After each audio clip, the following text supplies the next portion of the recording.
اس انسان نے world war 1 میں جرمن آرمی میں سروس کی تھی۔ اس نے لوگوں سے کہا کہ اگر آپ مجھے الیکٹ کرتے ہیں اور ہماری پارٹی کو جتاتے ہیں تو ہم جرمنی کو بدل دیں گے۔ اس کی پولیٹیکل پارٹی کا نام national socialist German worker party تھا، جس کو انگلش میں نازی پارٹی بھی کہتے ہیں۔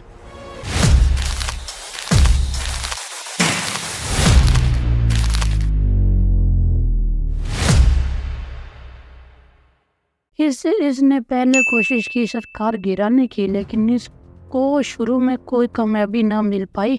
ہٹلر کی ایک بات بہت اچھی تھی کہ وہ بہت اچھی باتیں کرتا تھا۔ اس وجہ سے لوگ آہستہ آہستہ اس کے ساتھ جڑنے لگے۔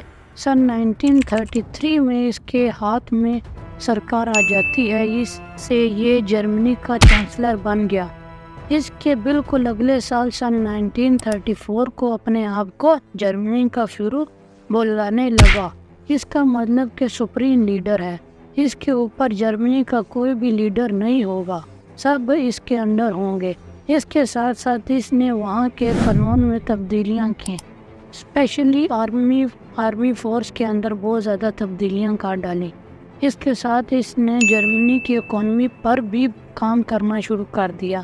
اس نے بہت بڑی بلڈنگز اور اسکول بنوائے، اور ایسی بلڈنگ بنوائیں جس کی وجہ سے لوگوں کو نوکریاں ملنا شروع ہو گئی۔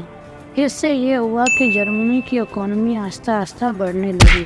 اس کے ساتھ ساتھ اس نے جو بڑی چیزیں کروائیں وہ تھی جرمنی کا آرممنٹ، کیونکہ ٹریٹی آف ورسائے میں جرمنی اپنی کوئی آرمی، ایئر اور نیوی فورس نہیں رکھ سکتا۔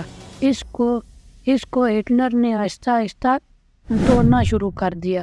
پہلے اس نے سیکریٹلی ایئر فورس کو بلڈ کیا، اس نے نئے ٹینکس بنوائے۔ آہستہ آہستہ جب اکانومی اور آرمی اچھی ہونے لگی تو پھر اس نے لوگوں کے سامنے آ کر بولنا شروع کیا کہ ہمارے پاس ایئر فورس، نیوی اور آرمی فورس ہے۔ اب یورپ کے وہ ممالک جنہوں نے جرمنی کو ورلڈ وار 1 میں ہرایا تھا، جن میں برٹن اور فرانس، وہ اس چیز سے گھبرانے لگے۔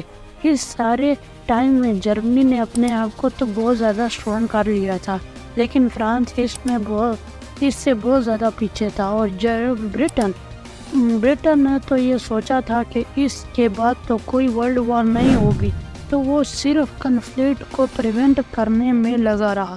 انہوں نے تو جنگ کی تیاری ہی نہیں کی تھی۔